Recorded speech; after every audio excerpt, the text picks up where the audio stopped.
बदलता हुआ आलमी मंजरनामा और कुछ अहम मुलाकातें, ख़ास मुलाकातें और कुछ दौरे, 4 से 5 के करीब अहम दौरे इस बात का मज़हर हैं कि आलमी मंजरनामे पर नया वर्ल्ड ऑर्डर तश्कील पा रहा है। लेकिन इससे फ़ायदा किसको होगा, आज के शो में हम ये तय करने की कोशिश करेंगे।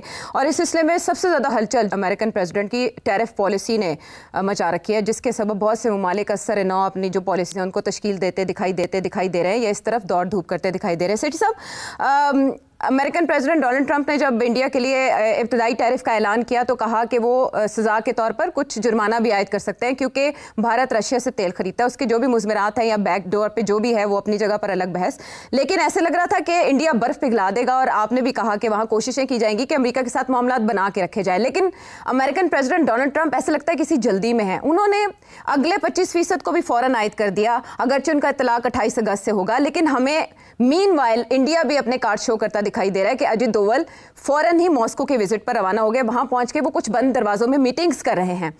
अब मेरा सवाल आपसे ये है कि ये टैरिफ नई बुलंदी पे जाना 50% का कह के और ये भी कहना कि आगे आगे देखिए होता है क्या, और दूसरी तरफ national security adviser of India in Moscow, क्या नताइज होंगे इन सब के?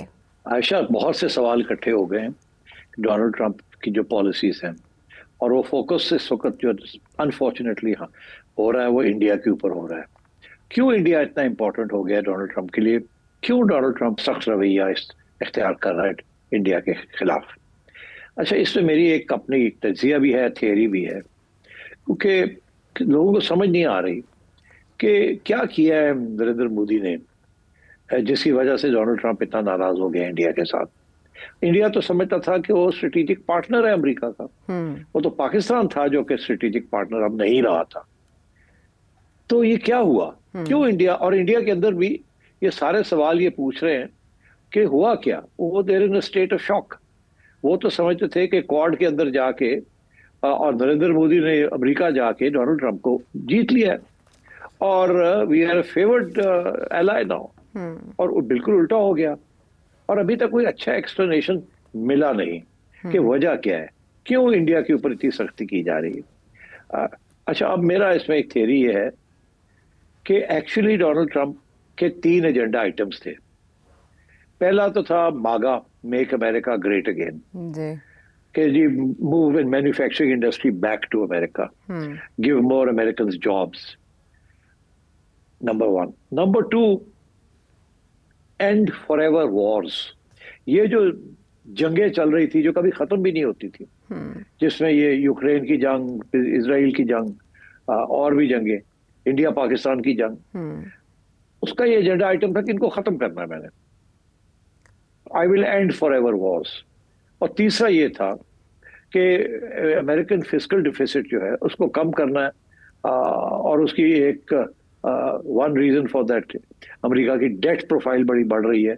ये जो ट्रेड सरप्लसेस हैं लोगों के अमेरिका के खिलाफ जो कि डॉलर को कमजोर करते हैं, उनको खत्म करना था या कम करना था। ये 3 उसके आइटम्स हैं। अब इंडिया इसमें कैसे आ गया, किस जगह पे आके फंस गया?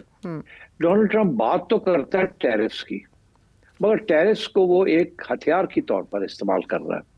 वो एक्चुअली सारा ड्रामा जो है ये किसी एक मुल्क के खिलाफ नहीं है, ये एक पूरी ग्लोबल जो रिस्ट्रक्चरिंग हो रही है जिसमें चाइना, रशिया, ईरान, ये सारे मुल्क जो हैं, ब्राजील, ब्रिक्स, ये सारे एक नया ब्लॉक बना रहे हैं।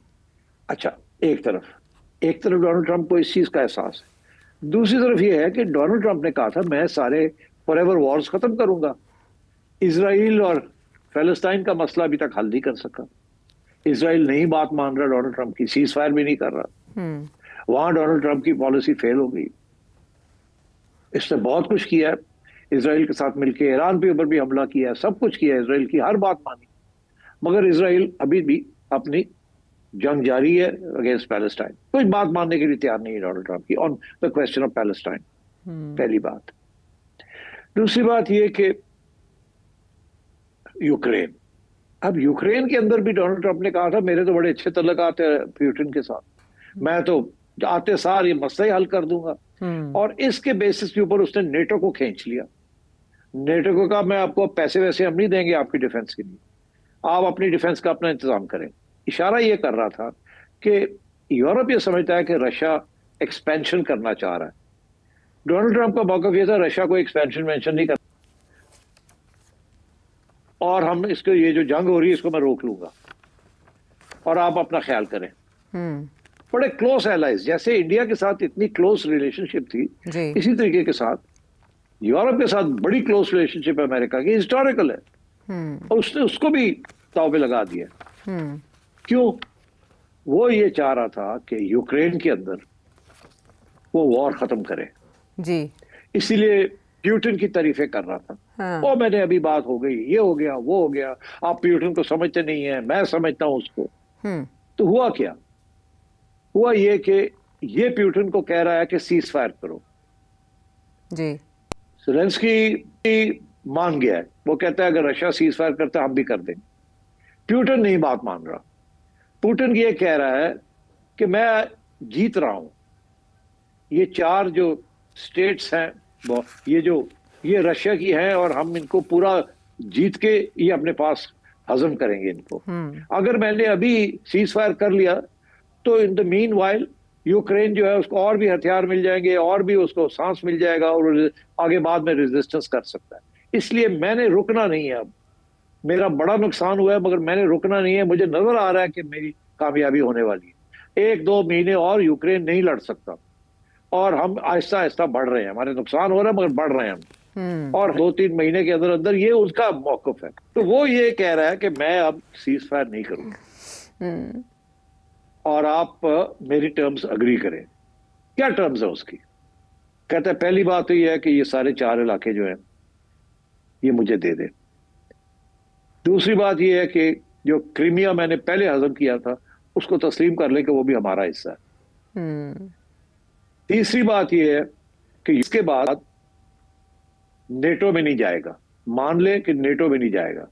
अच्छा। और चौथी बात ये है, और ये यूरोपियंस भी मान ले इस बात को कि अब ये नेटो शेटो में नहीं, नेटो यहाँ आके नहीं बैठेगा। और चौथी आखिरी बात ये है कि यूक्रेन अपने डिसआर्म कर देगा अपने आप को ताकि आगे से कभी हमारे साथ जंग ही ना कर सके। ये एक बफर जोन बन जाएगी between the countries of Europe and Russia. और ये हमेशा यूक्रेन का ये रोल रहा है हिस्टोरिकली, यही वो कहता है। अच्छा, अब ये मानने के लिए यूरोपियंस मानने के लिए तैयार नहीं है, डोनाल्ड ट्रंप मानने के लिए तैयार है। वो कहता है अभी सीज फायर करो। अब क्योंकि पुतिन मान नहीं रहा तो डोनाल्ड ट्रंप पहले तो इजराइल नहीं मान रहा जो कि इसका बेस्ट फ्रेंड था, जिसके लिए इसने क्या नहीं किया, ईरान के ऊपर हमला कर दिया। इजराइल नेतान्याहू अभी भी मान नहीं रहा इसकी बात। सीज फायर, हॉस्टेजेस, ये वो सब खत्म करें और 2 स्टेट सोल्यूशन, अब्राहम अकॉर्ड के लिए मेरे लिए रास्ते खोलें। वो रास्ते खुल नहीं रहे हैं। सऊदी अरेबिया और बाकी मुस्लिम ममालिक कह रहे हैं जी हम कैसे आगे बढ़े, इजराइल ही नहीं आगे बढ़ने दे रहा। तो एक तो वहां फेल हो गया, अब यूक्रेन में भी फेल हो गया जी। अच्छा, अब उसके लिए तो ये बहुत बड़ा सेटबैक है जी। इसलिए उसने अब इंडिया के ऊपर प्रेशर ये डाला है तेल का। एक्चुअली वो इंडिया के ऊपर नहीं है, वो रशिया के ऊपर प्रेशर है। वो रशिया को थ्रेटन कर रहा है कि मैं तुम्हारे ऊपर सैंक्शंस लगा दूं। आगे से रशिया का जवाब ही आता है लगा दो, हमारे ऊपर क्या सैंक्शंस लगाओगे, हम तो वैसे ही हमें जरूरत नहीं है बहुत सी चीजों की। We are not concerned about sanctions, जितने हैं हम उसको चला रहे हैं काम। अब वो चाइना को रोक नहीं सकता बिकॉज चाइना भी तेल ले रहा है। इंडिया 35 to 38% अपनी रिक्वायरमेंट जो है वो रूस से लेता है। तो वो अब इंडिया के ऊपर प्रेशर डाल रहा है कि तुम तेल लेना बंद करो ताकि रशिया के ऊपर प्रेशर पड़े। ये किस्म का इनडायरेक्ट सैंक्शन, और रशिया जो है फिर हमारे साथ बात करे on ending the war in Ukraine. ये this is his approach. India के खिलाफ नहीं है वो, he is using India to approach Russia. और रशिया को ये कह रहा है कि हम इंडिया को रोकेंगे from buying oil from you और आप हमारी बात माने। इंडिया इन द मीनवाइल फंस गया, उसको समझ नहीं आ रही कि यार सानू कितने फंसाता है। इसीलिए डोबल भागा गया है रशिया कि जी हम तो बिल्कुल ठीक है, हम बर्दाश्त कर लेंगे ये जो उसने किया है, मगर हम आपसे तेल लेते रहेंगे। अच्छा। क्योंकि रशिया के साथ तेल लेना is very important for them. उसकी वजह यह है कि रशिया से तेल जो वो खरीदते हैं वो रशिया के लिए बहुत इंपॉर्टेंट है। फिर रशिया उनको एयरक्राफ्ट 5th जनरेशन एयरक्राफ्ट देने हैं उसने, रशिया ने। वो अमेरिका से तो इन्होंने लेने नहीं है, वो बहुत महंगे हैं। तो रशिया के साथ इंडिया के बड़े पुराने तल्लुकात हैं और वो छोड़ना नहीं चाहता, इसलिए इंडिया को टाइट कर रहा है to put pressure on Russia. अच्छा, मेरा ये मौकफ है कि जिस दिन रशिया और इनकी आपस में सेटलमेंट हो गई तो Russia in return for the settlement in Ukraine जो भी होगी ये कहेगा कि आप हमारी ऑयल एक्सपोर्ट्स के ऊपर कोई पाबंदी नहीं लगाएंगे, विच मीन्स कि इंडिया को फिर नहीं रोका जाएगा from buying oil from Russia. तो मैं ये समझता हूं कि ये एक टेम्पररी फेज है। जिस दिन यूक्रेन में सेटलमेंट होती है बिटवीन पुतिन एंड ट्रंप, उस दिन इंडिया से प्रेशर हट जाएगा। ये जो है ना तेल वाला प्रेशर। सो आई थिंक इसीलिए I don't think India should be to worried. They should, वो अपने डट के बैठे रहे, बिकॉज जो रियल इश्यू है वो इंडिया नहीं है। वो रियल इश्यू जो है वो चाइना एंड रशिया है। चाइना के साथ तो वो अलग बायलैटरली वो लगे हुए ऊपर नीचे होने, मगर जो रशिया है उसका क्योंकि इन्वॉल्वमेंट इन यूक्रेन है and Ukraine is very important as a forever ending non ending war, उसको खत्म करना है, उसकी क्रेडिट लेनी है। अब इसके साथ ताल्लुक बनता है, इसके साथ ताल्लुक बनता है नोबेल प्राइज का। अब डोनाल्ड ट्रंप की प्रेस सेक्रेटरी ने खुद कहा है कि जी डोनाल्ड ट्रंप को नोबेल प्राइज मिलना चाहिए। क्यों?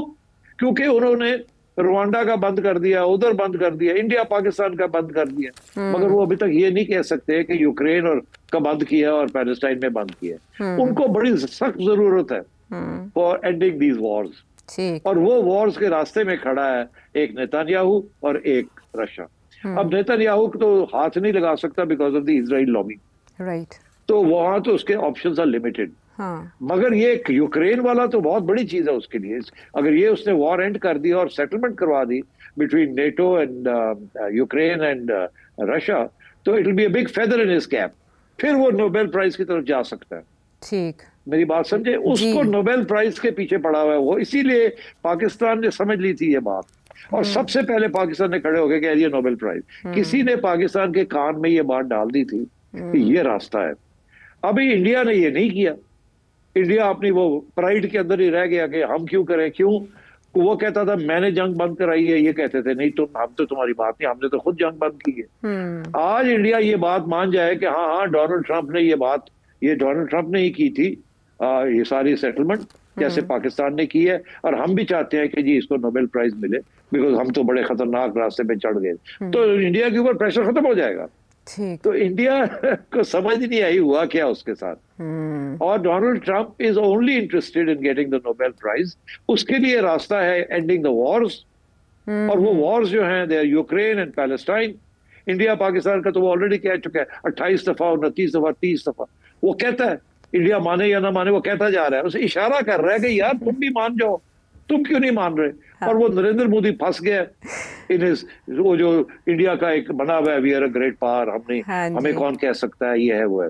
तो उन्होंने मिसकैलकुलेशन की है। तो this is my theory that I don't think कि इंडिया के ऊपर वो टेम्परेरली वो प्रेशर डालेगा कि तेल बंद करें। जब इंडिया तेल नहीं बंद करेगा तो वो कोई प्रेशर थोड़ी देर के लिए रहेगा, उसके बाद खत्म हो जाएगा। और दूसरी बात ये है कि सेटलमेंट होगी रशिया के साथ और वो यूक्रेन, उसके बाद ये सारा मामला इंडिया का खत्म हो जाएगा, कोई इशू नहीं रहेगा। बाकी वो जो ट्रंप ने जो रेसिप्रोकल टैरिफ्स लगाए हैं वो अपनी जगह पे रहेंगे। ये जो पेनल्टी लगा रहा है ना on the Russian oil, this will and.